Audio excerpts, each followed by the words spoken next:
Did you know that some of Britain's most beloved traditional Sunday dishes have been around for hundreds of years? These dishes used to be served way before we started going out to fast food chains, and it was an absolute joy to sit around with family during those Sundays. Ranging from sweet puddings to juicy meat, here are 10 traditional UK Sunday dishes that warmed bellies and brought families together around the table. There are probably just a few people who don't remember spotted dick with custard when remembering Sunday roasts. This pudding was made with sweat and enhanced with flour, sugar, milk, and dried fruits, like currants or raisins, that basically made the pudding spotted. It was cooked in a cloth or bowl for hours until it became a rich, moist, satisfying treat.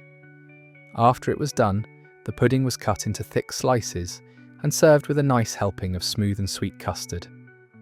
In Victorian and Edwardian households, spotted dick was a cherished family treat, frequently served following a roast meal. It wasn't a dish designed for sophistication or delicacy. It was the sort of pudding that could nourish a big family without being expensive. Households from the working class particularly preferred it due to the good storage of dried fruits and the affordability and satisfaction of sweet. Did it taste good? Certainly. Even though it was really thick and heavy, it still tasted so good that many of you probably can't forget the taste even now. Each mouthful carried an essence of familiar tradition. It was the type of Sunday treat that made kids hurry to the table with joyful grins. Toad in the hole is one of the more intriguing Sunday meals in Britain, especially because of the wacky name and the taste. Essentially, it's sausages cooked in a Yorkshire pudding mix. The batter was made of flour, eggs and milk that rises into golden, crunchy edges with a tender, doughy middle. Historically, the sausages were typically made from pork, which was usually coarsely ground and flavoured with sage or pepper, but some places also used mutton or beef.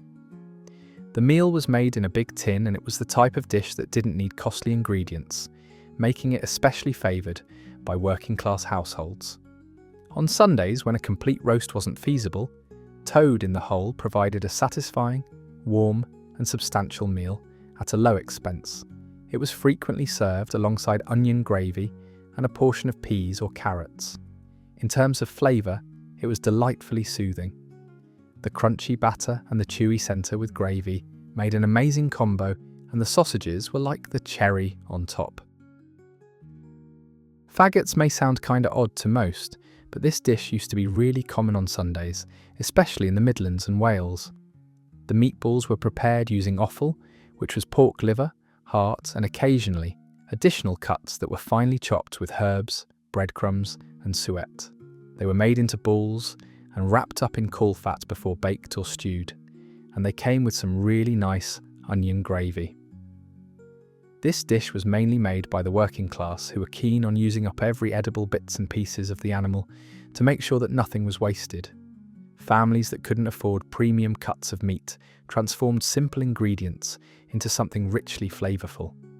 Accompanied by mashed potatoes and mushy peas, Faggots created a hearty Sunday meal, ideal for replenishing energy after a long work week.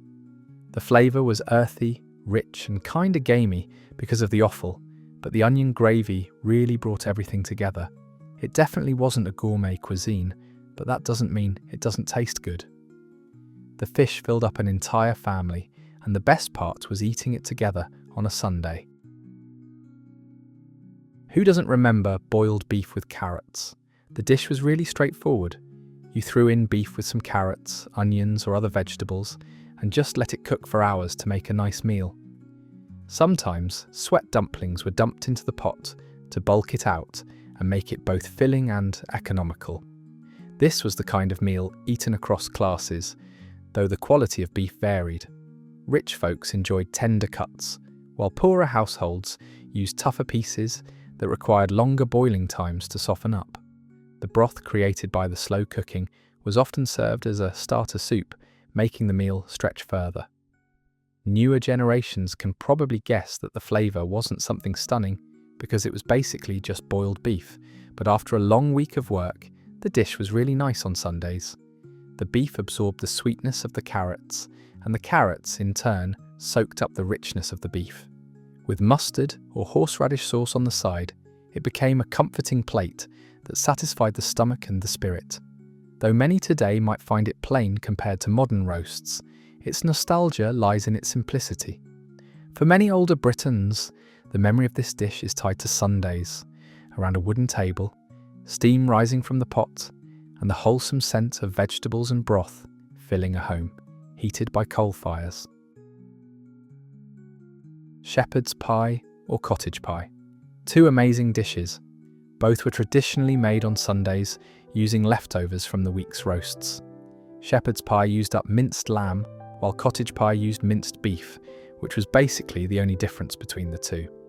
Each dish was layered with onions, carrots and peas and then topped with creamy mashed potatoes, before being baked until golden brown.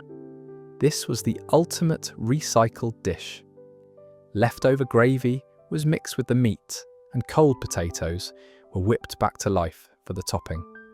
In working-class homes, it was a clever way to stretch expensive roasts into another full meal. In wealthier houses, it was often reserved for servants who turned scraps into something hearty.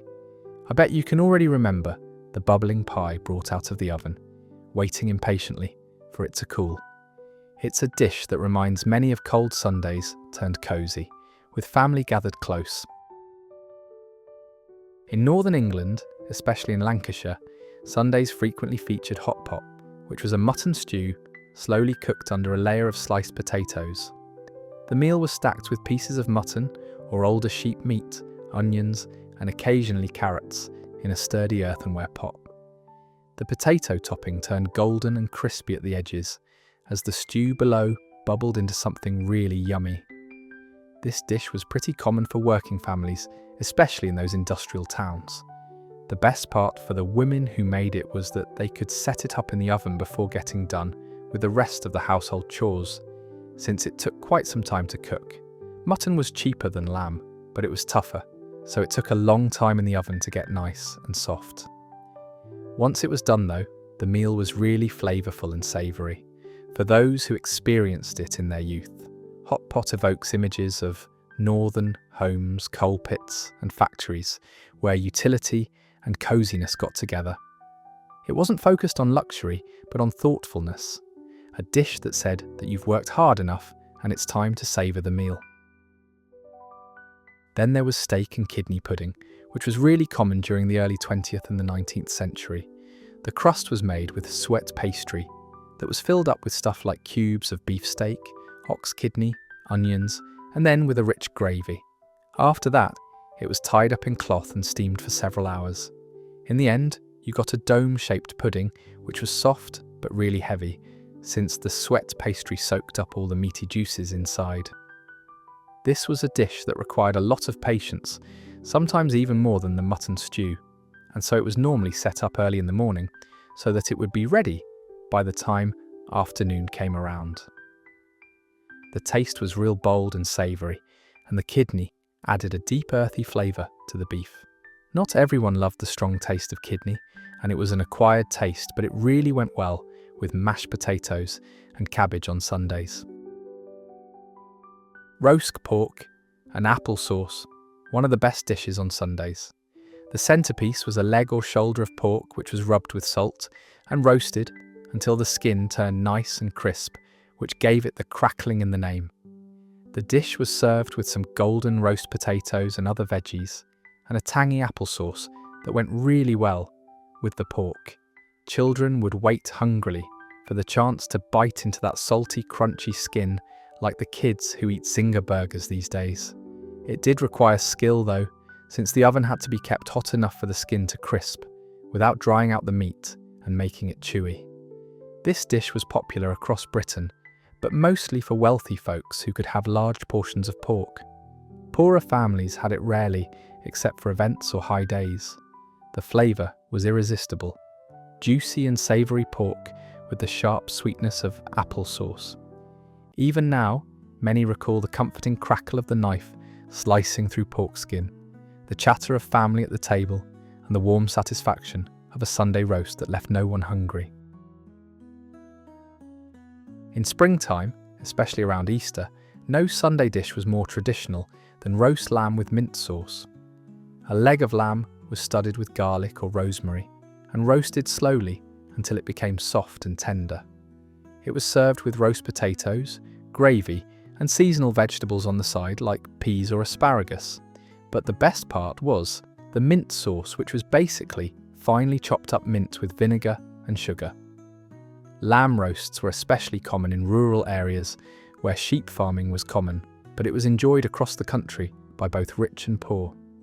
For working families, lamb was often a special occasion meat, bought for holidays and Sundays when guests were expected.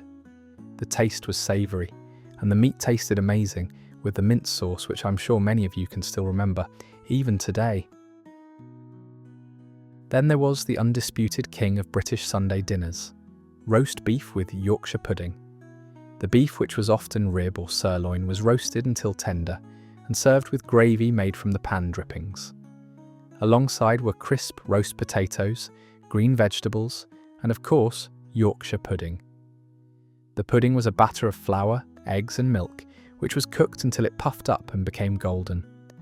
Originally, Yorkshire pudding was served as a starter to fill people before the meat arrived, which was expensive, especially in working-class families. By the 18th century, roast beef had become a symbol of English pride, so much so that the French mockingly nicknamed the English les rosbifs, which literally means beef roast. The flavour was everything you could want in a Sunday dinner. Savoury beef coupled with the light crispness of Yorkshire pudding, soaking up gravy, and the comforting sides of vegetables and potatoes. Everyone from that time remembers the dish and the way the food was passed around on the table. Families sitting together and talking about everything that went on during the week.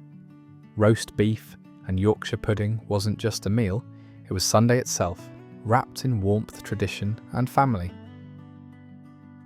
And that's it for today's trip down memory lane. Give it a like if you remember some of your own Sunday meals, and don't forget to subscribe for more information and nostalgia. See you next time.